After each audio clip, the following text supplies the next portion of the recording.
Bonjour à tous, très heureux de vous accueillir si vous venez de nous rejoindre. Nous sommes en plein cœur ici de ce site merveilleux en terre Bellefontaine pour vous accueillir à l'occasion de la grande semaine de l'élevage, celle du saut d'obstacle avec le cheval en ligne de mire, bien évidemment, Boehringer Ingelheim, qui a le plaisir de vous accueillir à l'occasion de ses premières équirencontres dédiées au cheval de sport pour un sujet qui va mobiliser chacun d'entre nous, sensibiliser, je l'espère, chacun d'entre nous, celui justement de la vaccination. Alors, à cette occasion, avant de rentrer dans le vif du sujet, laissez-moi le temps de vous présenter nos invités. J'ai la chance d'avoir à ma droite, Monsieur Michel Guillot, docteur vétérinaire de son état, éleveur la fixe du haras de Talma et aussi président de la Société hippique française. Michel Guillot, bonjour. Bonjour Yannick. À vos côtés, vous avez donc un cavalier international, cavalier de renom que l'on connaît bien, formateur de jeunes chevaux, mais pas que aussi, puisque je vous l'ai dit qu'il était aussi cavalier international, venu nous parler de son quotidien et de ses expériences. Sofian Misraoui, bonjour. Bonjour. Et puis celui que je ne vous ferai pas l'affront de vous présenter si vous étiez lors de notre dernière table de ronde de tendinite, eh bien cette fois-ci va bien nous parler là aussi de son parcours concernant la vaccination, le multimédaillé, le grand champion, Nicolas Touzin. Nicolas, bonjour. Bonjour. Pardon. Pas grave. Et juste à votre droite, celle à laquelle je vais céder la parole en premier pour justement bien développer, nous présenter ce qu'est la vaccination. Et après, évidemment, on va rentrer avec nos différents invités sur les différents schémas et en tous les cas les protocoles à mettre en place et le bienfait de ce schéma vaccinal. Docteur vétérinaire Sophie-Paul Jean-Jean, vous êtes responsable technique et scientifique de la gamme équine Boehringer Ingelheim. Bonjour docteur. Bonjour Yannick. Eh bien, je vous cède la parole. On y va, on est parti pour une petite présentation. Merci beaucoup. Donc, je vais vous parler des enjeux et des obligations concernant la vaccination, sujet vraiment d'importance.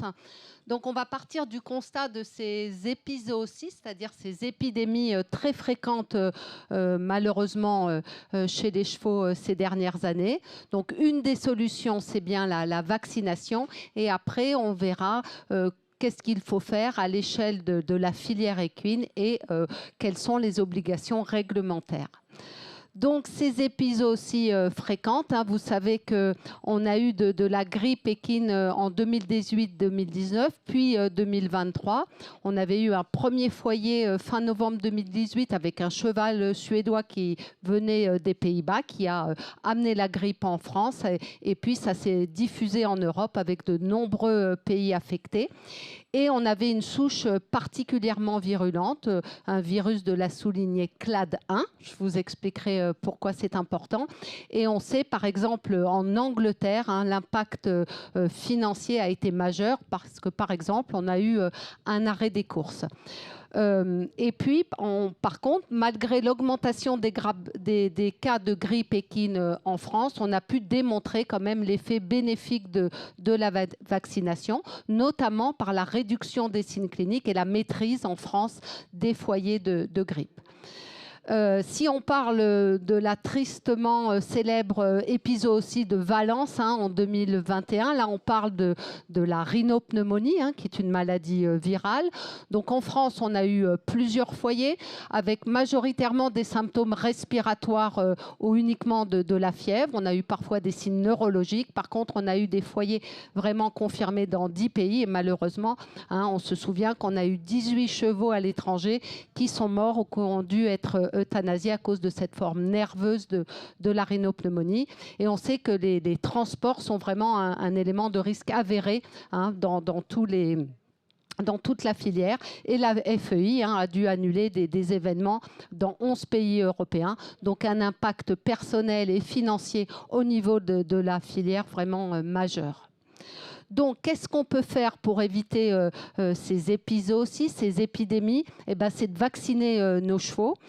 Et on a un double intérêt à la vaccination. Déjà, à titre individuel, on va avoir une protection individuelle du cheval vacciné, d'une part en réduisant le risque d'infection et en réduisant la sévérité et la durée des signes cliniques. Alors, la vaccination, notamment dans ces maladies virales que sont la grippe et la rhinopneumonie ne permet pas toujours de prévenir complètement la maladie, mais on va diminuer la gravité des signes cliniques. Et bien se rappeler que cette protection individuelle est très importante pour des maladies graves, voire mortelles, comme le tétanos. Et puis, une maladie dont on va parler malheureusement de plus en plus, la maladie de West Nile, qui est transmise par des moustiques. Le deuxième intérêt de la vaccination, c'est bien à l'échelle collective, notamment pour les maladies contagieuses que sont la grippe et la rhinopneumonie. En fait, quand on vaccine un cheval, on va réduire l'excrétion du virus par les chevaux atteints et ça va limiter de ce fait la transmission du virus aux autres équidés. Et pour cela, l'épisode aussi de grippe qui a eu lieu au Royaume-Uni est vraiment intéressante, hein, parce que comme en France, on a une très bonne couverture vaccinale. À peu près 80% des chevaux sur le territoire français sont vaccinés contre la grippe. On n'a pas eu de catastrophe, contrairement au Royaume-Uni, comme on disait, où la filière course a été complètement arrêtée. Donc l'intérêt de la vaccination à l'échelle collective, c'est bien de limiter l'impact économique de ces maladies sur la filière. Et autre intérêt, c'est de protéger les chevaux les plus fragiles. Par exemple, les juments gestantes, les poulains, les chevaux âgés qui ont une immunité moins performante. Donc là, j'ai repris des schémas de Romain Paillot pour expliquer l'intérêt de cette vaccination. Donc, elle va réduire les signes cliniques, hein, l'expression de la maladie. Les chevaux auront moins de fièvre, tous seront moins malades. Et on sait que la grippe peut être une maladie très dangereuse pour le cheval. Et donc, on va réduire l'excrétion virale. Donc, un cheval non vacciné va avoir la maladie, mais si tous les chevaux qui l'entourent sont vaccinés, ben, le virus, finalement, le foyer va s'éteindre de lui-même. Et les chevaux non vaccinés, éventuellement des chevaux fragiles comme les poulains, seront protégés. Donc, on a deux schémas qui montrent vraiment la différence de la couverture vaccinale, très différente en matière de grippe ou en matière de rhinopneumonie. Pour la grippe, comme on le disait tout à l'heure, la couverture vaccinale en France est d'à peu près 80%. Donc, si on a un cheval importé qui est porteur de la grippe, eh ben, l'épidémie va s'arrêter d'elle-même et les chevaux non vaccinés seront protégés. A contrario, pour la rhinopneumonie, on estime la couverture vaccinale à 20-30%, et bien là, l'épisode aussi diffuse, le virus diffuse, et on peut avoir des catastrophes comme on l'a vu à Valence. Quand on doit vacciner un cheval, il est vraiment important de respecter le protocole vaccinal. On a plusieurs injections de ce qu'on appelle la primo-vaccination, quand le cheval est vacciné pour la première fois. Donc, en général, on a 3 injections. Une injection, le rappel à 1 mois, puis un rappel ultérieur qu'on appelle la V3, 5-6 mois après. Et puis après, on a des rappels tous les 6 mois ou annuels. Cette V3, cette 3e vaccination a été introduite assez récemment dans les protocoles de vaccination et elle est vraiment importante pour maintenir l'immunité, le taux d'anticorps suffisamment protecteur jusqu'au rappel annuel. Et c'est vraiment important de respecter ces protocoles. Et en fait, c'est le vétérinaire traitant, en fonction de l'écurie, du risque infectieux, si on a des jeunes, des moins jeunes, qui va proposer un protocole.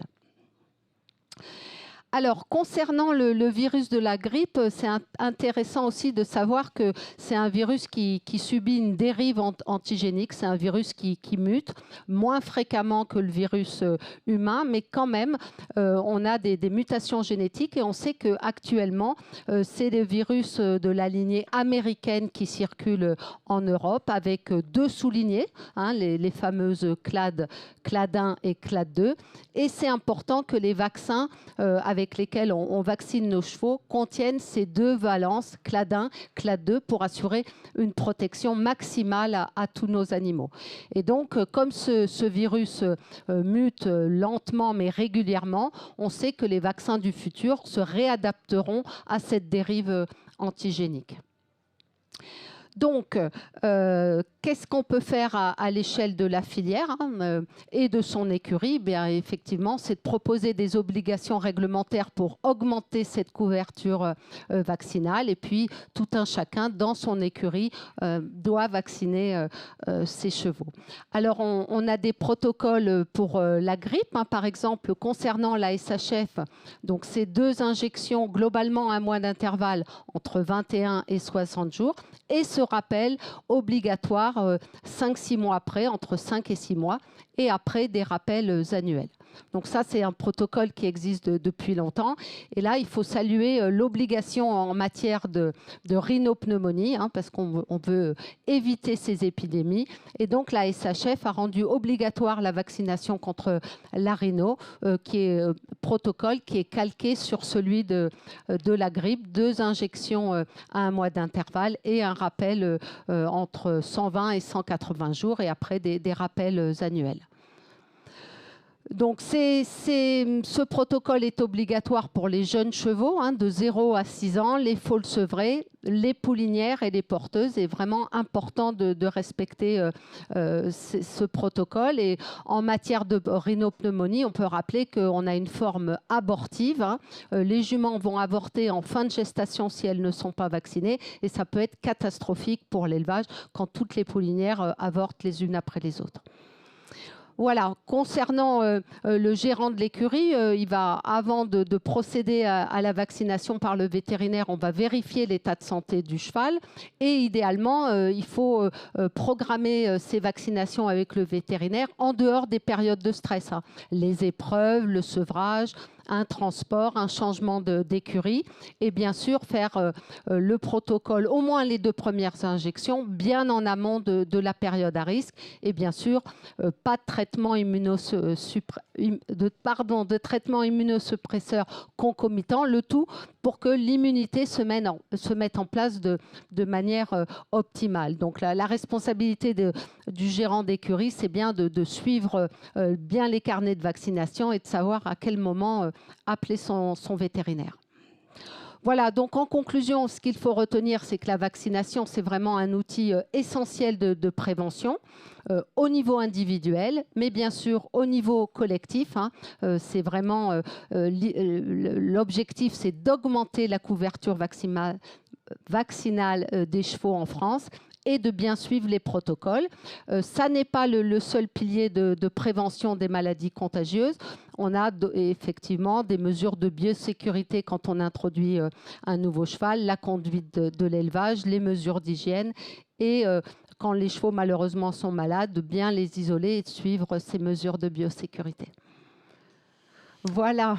Merci en tous les cas de cet exposé. Alors vous avez élevé beaucoup de lièvres au moment de cette présentation. Alors il y a un petit lapsus que j'ai trouvé très bien, une couverture vaccinale. C'est peut-être ça qu'on pourrait peut-être utiliser parce que finalement c'était pas si idiot que ça. Et je trouve que la transition est assez rapide et aisée en tous les cas pour passer la parole à Michel Guillot avec une première question. Là je m'adresse au président de la Société hippique française. Je pense que vous êtes à un moment donné dit c'est pas possible, on peut pas laisser les choses se faire. En tant qu'éleveur, moi déjà, en tant que vétérinaire, vous êtes conscient évidemment des enjeux au-delà de l'aspect économique, tout simplement rationnel, que de vacciner un cheptel. Oui, tout à fait. Il nous a semblé qu'il fallait être responsable au vu de cette épidémie. Et je pense que en dehors des problèmes de santé que nos chevaux pouvaient avoir, il y avait aussi les pertes économiques qui pouvaient être très grandes parce que arrêter les concours, c'est des chevaux qui ne travaillent plus, qui travaillent à la maison. Ils ne vont plus en concours, donc ils ne peuvent plus se vendre et c'est des pertes économiques importantes. Et puis aujourd'hui, on se retrouve devant un tel brassage de chevaux. On a aujourd'hui, ici à la Grande Semaine, presque 1000 chevaux qui se côtoient.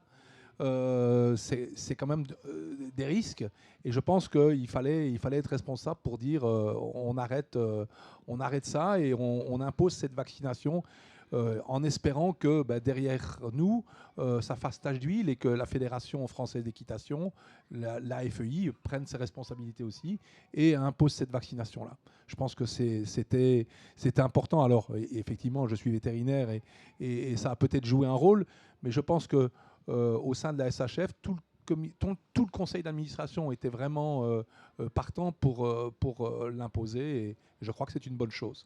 Oui, on pourrait peut-être parler un petit peu d'argent parce que c'est une réalité aussi économique et je pense que là, je vais m'adresser un petit peu aux deux cavaliers qui sont là, que ce soit Nico, que ce soit Sofian. Alors, est-ce que on est français hein, et en France, on a du mal à dire bon, d'accord, il n'y a qu'un faucon, mais on verra plus tard. Et puis j'ai pas le temps, et puis ça coûte de l'argent, et patati et pataquès. Qu'est-ce qui vous a fait, vous, l'un comme l'autre, peut-être Sophie en premier, justement mis dans cette dynamique de se dire on y va?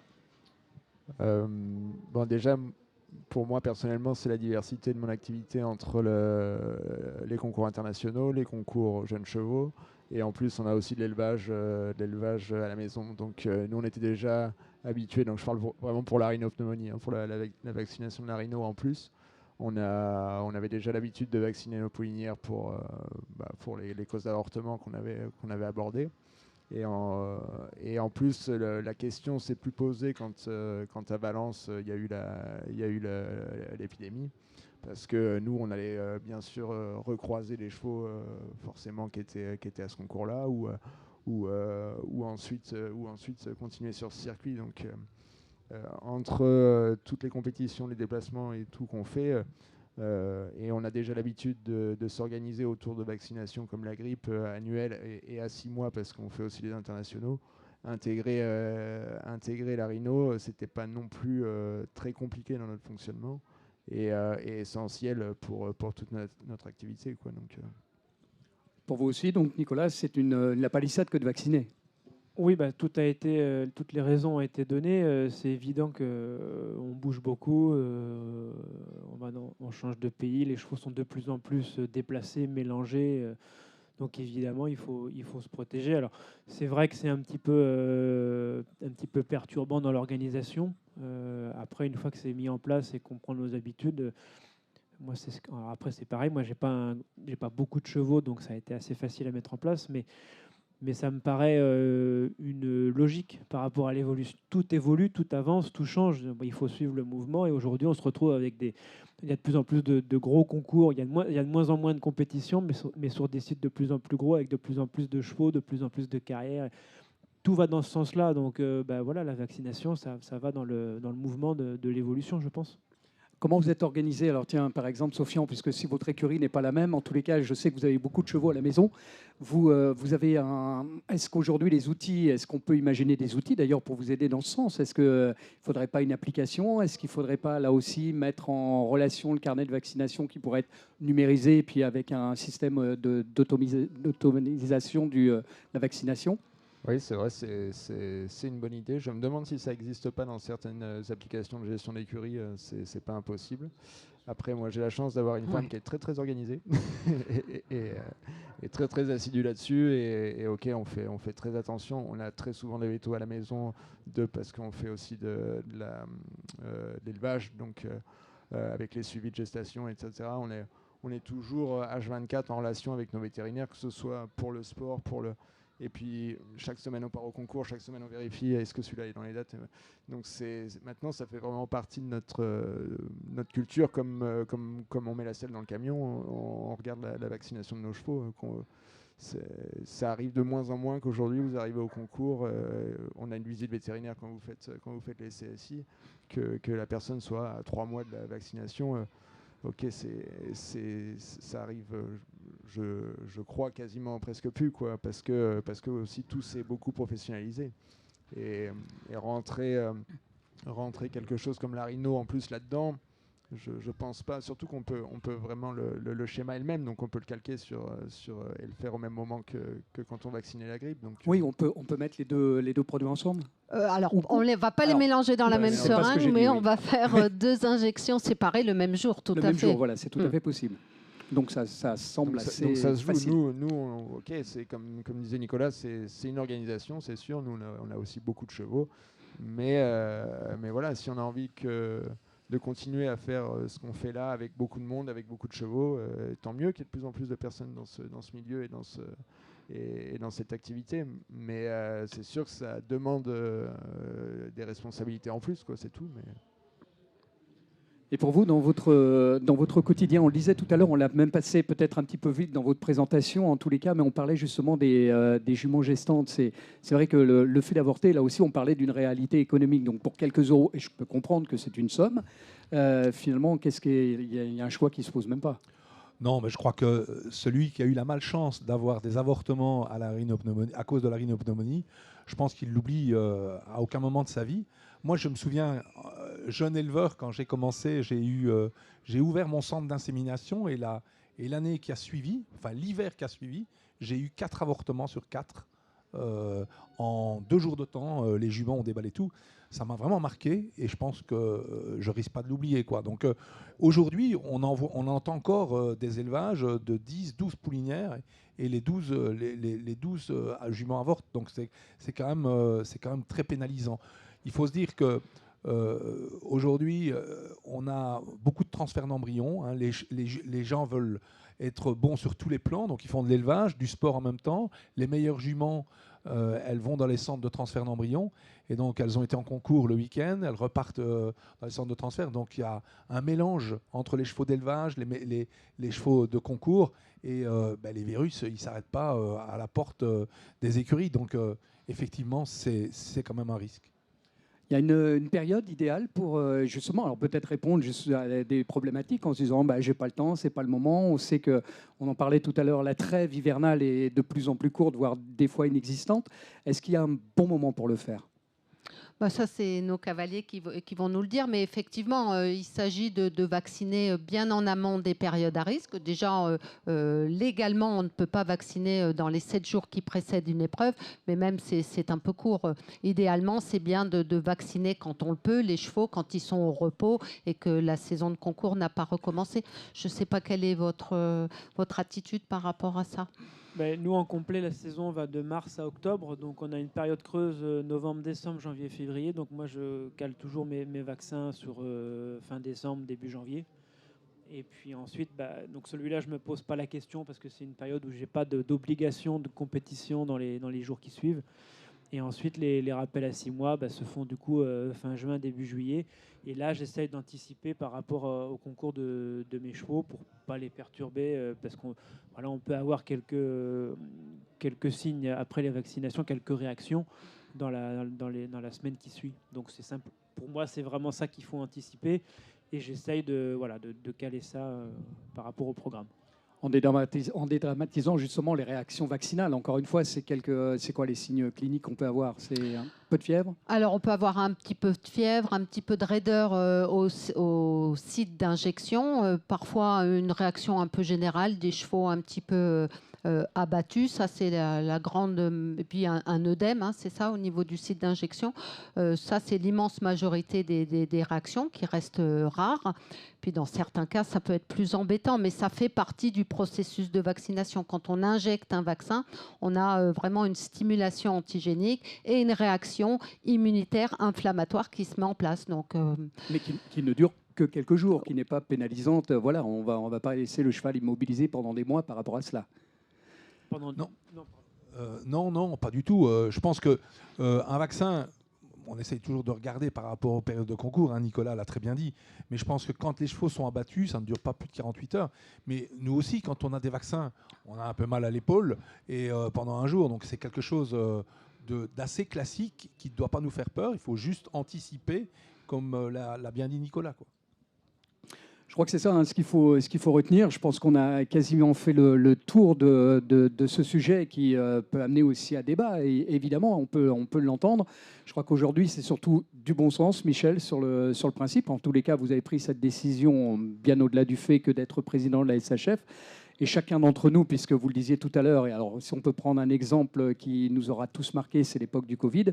On a vu là aussi la nécessité que d'être vacciné pour passer outre et que l'économie reprenne. Et les quelques deniers, je sais que c'est des sommes qui peuvent être cumulées à l'année, mais en tous les cas, la perte sèche financière pour l'ensemble de la filière mérite réflexion en se disant il y a peut-être du bon sens à avoir. Oui, et puis je pense qu'il ne faut pas avoir la mémoire courte et se rappeler de ces épisodes qui étaient quand même désastreux pour le sport, pour les chevaux qui ont subi les problèmes. Donc aujourd'hui, on a toujours tendance à se dire, bon, maintenant c'est derrière nous, c'est fini, je crois qu'on peut relâcher. Non, il ne faut pas relâcher, parce que cette rhinopneumonie ou cette grippe, elle est à bas bruit tout le temps et elle ne pense qu'à revenir. Donc je pense qu'il faut maintenir cette pression vaccinale, c'est important. Et puis j'espère vraiment que nos amis de la fédération et la FEI l'imposeront à leur tour très prochainement. Je pense aussi que ça vient du terrain et s'il y a du bon sens, justement, c'est un petit peu l'objectif de cet après-midi, de faire un petit tour d'horizon par rapport à cela. Merci, docteur vétérinaire, de votre présence cet après-midi. Avec plaisir. Et de vos lumières. Nico, bonne chance pour la suite. Merci beaucoup. Sofian, soyez le meilleur. Demain, vous n'avez que quelques chevaux à monter. On va comprendre ce que c'est que le métier de cavalier. On va essayer.